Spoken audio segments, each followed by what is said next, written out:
नमस्कार मित्रांनो, welcome again. चला तर तुम्हाला मी काहीतरी दाखवते। सुवाणीला मी आता एक स्टोरी रीड करायला देते, बघूया ती कशी रीड करते ते। Suvani, put it away and read this.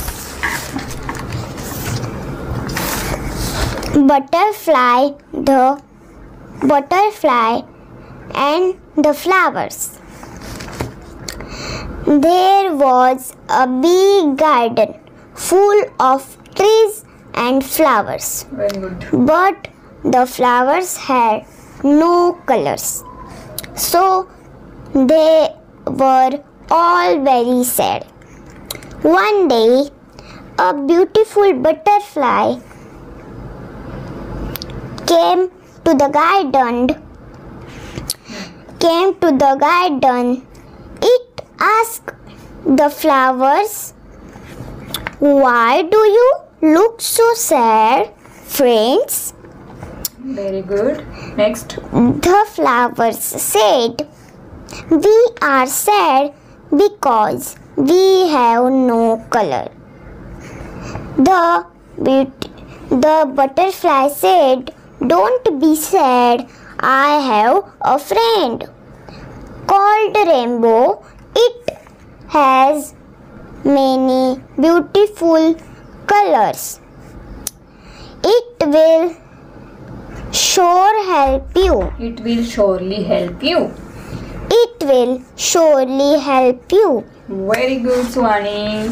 तर तुम्हालाही आता सरप्राईज वाटत असेल की सुवाणी आता फर्स्ट क्लास मध्ये जाणार आहे आणि एवढं छान ती रीड करायला लागली आहे। मला सुद्धा सरप्राईज होतं, कारण जेव्हा आपण रीड करायला शिकलो तेव्हा आपल्याला स्पेलिंग पाठांतर करायला लावायचे, मग कुठंतरी आपण रीड करायला लागायचो। पण आताची जी मुलं आहेत ते रीड करायला कसे शिकतायत, तर ते शिकतायत फोनिक्स साऊंडच्या मदतीने। आता फोनिक्स म्हणजे काय, तर फोनिक्स म्हणजे साऊंड ऑफ द लेटर। तर बघूया ते काय आहेत ते।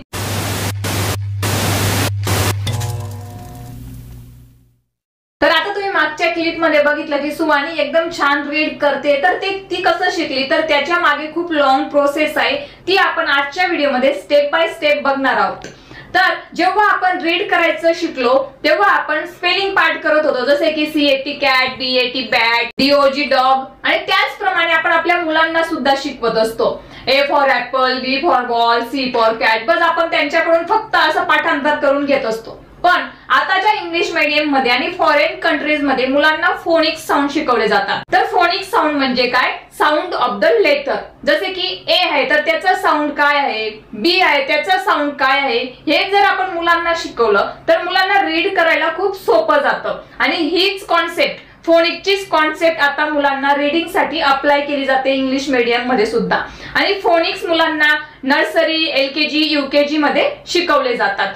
पण ते स्कूल मध्ये तर शिकतातच, पण जर आपण घरी सुद्धा त्यांची प्रॅक्टिस केली, जसे मी सुवाणीची प्रॅक्टिस घेत असते म्हणून ती आता एवढं छान रीड करायला लागली, तर तुम्ही सुद्धा तुमच्या मुलांना ह्या स्टेप यूज करून, अगदी स्टेप बाय स्टेप फॉलो करून तुमच्या मुलांना तुम्ही या पद्धतीने रीड करायचं शिकवू शकता। तर म्हणून आजचा हा व्हिडिओ खूपच युजफुल आहे, हेल्पफुल आहे आपल्या मुलांसाठी, म्हणून हा व्हिडिओ शेवटपर्यंत नक्की बघा। आणि तुम्हाला कसा वाटला ते आम्हाला कमेंट थ्रू नक्की कळवा। अजून तुम्हाला या रिलेटेड व्हिडिओ हवा आहे का, ते सुद्धा तुम्ही मला कमेंट करू शकता। आणि या व्हिडिओला भरपूर लाईक करा, भरपूर कमेंट्स करा, आणि जर नवीन असणार आपल्या चॅनल वरती तर आता लगेच चॅनलला सबस्क्राईब करा। चला तर मग बघूया आपण साऊंड ऑफ द लेटर्स। तर तुम्हाला हे साऊंड सुवाणी रीड करून दाखवणार आहे, तर चला रीड करूया। A as in A as in apple ant. B as in B as in ball bat. Very good. तर जेव्हा आपण मुलांना शिकवत असतो ना, तर मुलाने आता A नाही तर त्याला काय वाचलं पाहिजे, A, B नाही B, तेव्हा ते रीड करायला शिकतील। C as in K as in cat, cot. आता C चा क ही साऊंड होतो आणि स ही साऊंड होतो, पण सध्या मुलांना तुम्हाला कच शिकवायचा आहे। स साऊंड जेव्हा C सोबत ई किंवा आय येतो तेव्हा त्याचा सहसा स साऊंड यूज होतो, त्याला सॉफ्ट सी साऊंड असंही म्हटलं जातं। पण सध्या तुम्हाला कच मुलांना इंट्रोड्यूस करायचा आहे, कारण जास्त करून कच आपण प्रोनाउन्स करत असतो। D as in D as in dog. E elephant, egg. F. Fur, fish, fan. G. Girl, goat. H. Hot, hat. I.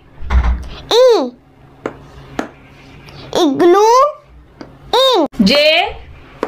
Jar, juice, joker. K as in Cow, co as in kite, king. very good. L. Law, lion, lamp.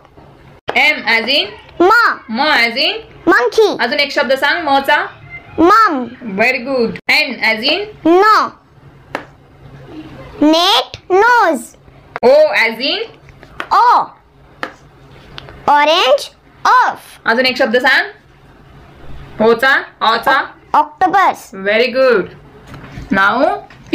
P as in paw. Pen, pig. Q as in Qua, Q as in queen. another word is quit. Quit, Queen quit. queen, quit.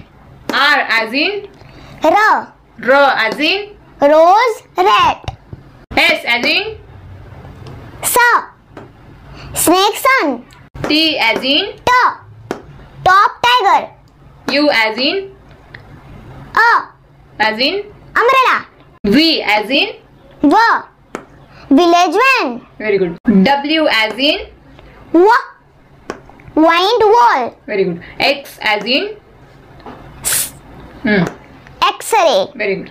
Y as in Egg.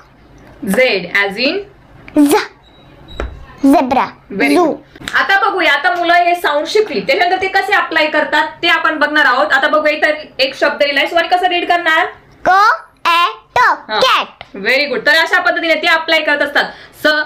C चा sound क, ए चा sound ä आणि T चा sound ट, याच्याप्रमाणे ते बनवत असतात cat. आता मी सुवाईला नेक्स्ट वर्ड देते, तो ती कसा रीड करते ते बघूया. आता मी तिला शब्द देते, तिला माहिती नाहीये की मी काय लिहिलं. आता ती कसं रीड करेल? Not.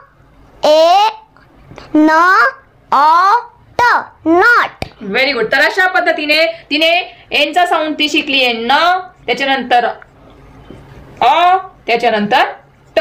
तर अशा पद्धतीने मुलं रीड करायला शिकत असतात. तर ती आता शिकली नॉट. तर फोनिक साऊंड हा बेस आहे मुलांचा रीडिंग साठी. जर तुम्ही त्यांचा हा बेस पक्का केला, त्यांना जर फोनिक साऊंड तुम्ही व्यवस्थित शिकवले तर ते रीड करायच्या वेळेस गोंधळणार नाही, एकदम इझिली ते रीड करायला शिकतील. तर ही झाली पहिली स्टेप, म्हणजे फोनिक साऊंड इंट्रोडक्शन. मुलांना आपण साऊंड शिकवायचे आहेत पहिले. त्याच्यानंतर सेकंड येतं सीबीसी वर्ड. म्हणजे काय? Consonant, vowel, consonant words.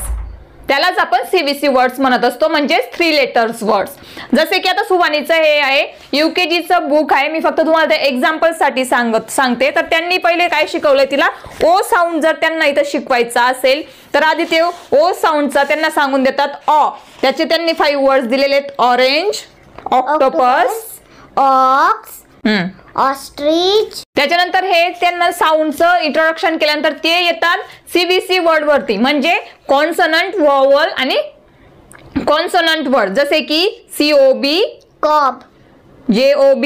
job. म्हणजे मुलं तो साऊंड बरोबर अप्लाय करत असतात. MOB, Mob, COD, cod, GOD, god, NOD. nod. तर या पद्धतीने तुम्ही त्याच्यानंतर मुलांना काय शिकू शकतात? 3 लेटर्स वर्ड, ज्याच्यामध्ये तो साऊंड येईल, जो साऊंड आपण त्यांना इंट्रोड्यूस करत आहोत तो साऊंड. जसे की आता ए चा साऊंड जो आहे ä आहे, तसेच तो आपण इथं CAT कॅट मध्ये मुलं तो साऊंड अप्लाय करतात. कॅट, ä साऊंड तिथं येतो. तसेच cob, job, mob, dog, fog याच्यामध्ये अ साऊंड येतो. म्हणून टीचर त्यांना नंतर 3 लेटर्स वर्ड शिकवतात. तर तुम्हाला सुद्धा तर सेकंड स्टेप मध्ये तुम्हाला मुलांना हे वर्ड्स शिकवायचे 3 लेटर्स वर्ड. तर अशा पद्धतीने तुम्ही हे 3 लेटर्स वर्ड त्यांच्या सोबत प्रॅक्टिस करू शकतात. हे वर्ड्स याचे भरपूर बुक्स सुद्धा अवेलेबल आहेत, तुम्ही बुक्स मागवू शकतात. तर ही झाली सेकंड स्टेप, त्यांना 3 लेटर्स वर्ड शिकवायची. तर हे वर्ड्स तुम्ही कसे शिकवणार? जर तुमचं बाळ ऑलरेडी नर्सरी, LKG, UKG मध्ये जात असेल तर त्यांना अशा पद्धतीने बुक्स तर दिलेलेच असतील. तर तेच बुक्स तुम्ही त्यांना त्याच बुक्सचा यूज करून तुम्ही त्यांना त्यांना घरी शिकवू शकतात, प्रॅक्टिस करू शकतात. त्याचप्रमाणे भरपूर बुक सुद्धा अवेलेबल आहेत. फोनिक साऊंड्स बुक तुम्ही सर्च करू शकता, तुम्हाला भरपूर बुक्स भेटून जातील. तर ही आहे सेकंड स्टेप. त्याच्यानंतर थर्ड स्टेप येते ती म्हणजे साईट वर्ड्स. तर ते साईट वर्ड्स मुलं कसे शिकतात, बघून तुम्हाला मुलांना शिकवायचे आहेत. जसे की टीएची the, is, him, her, as, can, could हे आहेत साईट्स वर्ड. जर तुम्हाला साईट वर्डचा स्पेशल व्हिडिओ हवा असेल तर मी तो सेकंड व्हिडिओ मी घेऊन येईल. तुम्हाला फक्त कॉमेंट करायची आहे मला की तुम्हाला हा व्हिडिओ आवडला, तुम्ही या स्टेप तुमच्या मुलांसोबत अप्लाय करणार आहेत. तुम्हाला हा व्हिडिओ युजफुल वाटला असेल तर मला नक्की कॉमेंट करा या व्हिडिओच्या पार्ट 2 साठी. तर आपण पार्ट 2 मध्ये जास्तीत जास्त साईट वर्ड शिकवू मुलांना, म्हणजे त्यांना रीड करायच्या वेळेस साईट वर्डचा त्यांना भरपूर यूज होत असतो रीड करायच्या वेळेस. तर ह्या स्टेप होत्या. पहिले आपण शिकलो फोनिक साऊंड मुलांना शिकवायचे, त्याच्यानंतर 3 लेटर्स वर्ड त्यांना इंट्रोड्यूस करायचे. नेक्स्ट स्टेप असते ती आपली साईट वर्डची. ते साईट वर्ड आपण दुसऱ्या व्हिडिओमध्ये बघणार आहोत. मी फॉर एक्झाम्पल तुम्हाला सांगितलंय द, ॲज, कॅन, हर, हिम हे साईट वर्ड आहेत. ते त्यांना रीड करायच्या वेळेस युजफुल होतात. तर तुम्ही त्यांना रीड करायच्या वेळेस पहिले स्मॉल स्मॉल सेंटेन्सेस पासून सुरुवात करू शकता. जसे की बुक मध्ये दिलेला आहे. सुवानी read. A cup, a hot cup. Bob has a cup. आता इथं Bob has a cup. As हा आला साईट वर्ड, हा आला साईट वर्ड. त्याच्यानंतर next It is a hot cup. Bob will eat the cup. Very good. Bob will shop. तर अशा पद्धतीने शिकवलं जातं. तर तुम्ही हे सगळं शिकवल्यानंतर साईट वर्ड या व्हिडिओमध्ये मी फक्त तुम्हाला स्टेप सांगितल्यात. तर ह्या स्टेप फॉलो करून तुम्ही तुमच्या मुलांना इझिली रीड करायचं शिकवू शकता. तर ह्या स्टेप अप्लाय करा, म्हणजे तुमची मुलं सुद्धा सुवानी सारखं रीड करायला शिकतील. पहिले तर तुम्हाला त्यांचा बेसच पक्का करायचा आहे. तो बेस आहे फोनिक साऊंड. तर ही मुलांकडून भरपूर मुलांना ही प्रॅक्टिस करून घ्या, रिपीट करायला लावा त्यांना त्यांचे साऊंड, आणि छोटे छोटे 3 लेटर्स वर्ड त्यांच्याकडून करून घ्या, त्यांना ते रीड करायला लावा. त्याच्यानंतर या स्मॉल स्मॉल सेंटेन्सेस वरती, त्याच्यानंतर या स्टोरी बुक्स वरती. स्टोरी बुक मध्ये सुद्धा तशाच प्रकारचे सेंटेन्सेस दिलेले असतात. तर स्टोरी बुकच मुलांना आधी वाचायला द्या, म्हणजे ते इझिली रीड करायला शिकतील. सो आय होप तुम्हाला या स्टेप आवडल्या असतील. जसे की मी पहिल्या क्लिपमध्ये सुवानीला स्टोरी रीड करायला लावली, तर या स्टेप शिकवल्यानंतर तुम्ही रोज तुमच्या मुलांना एक पेज तरी रीड करायला लावा, म्हणजे त्याने काय होतं, त्यांना रीड करायची हॅबिटही लागते आणि ते रीड करायला शिकतात सुद्धा. सो आय होप तुम्हाला आजचा व्हिडिओ आवडला असेल. हा व्हिडिओ आवडला असेल तर या व्हिडिओला लाईक करा आणि कसा वाटला ते आम्हाला कमेंट थ्रू नक्की कळवा. Thank you so much. Thank you so much.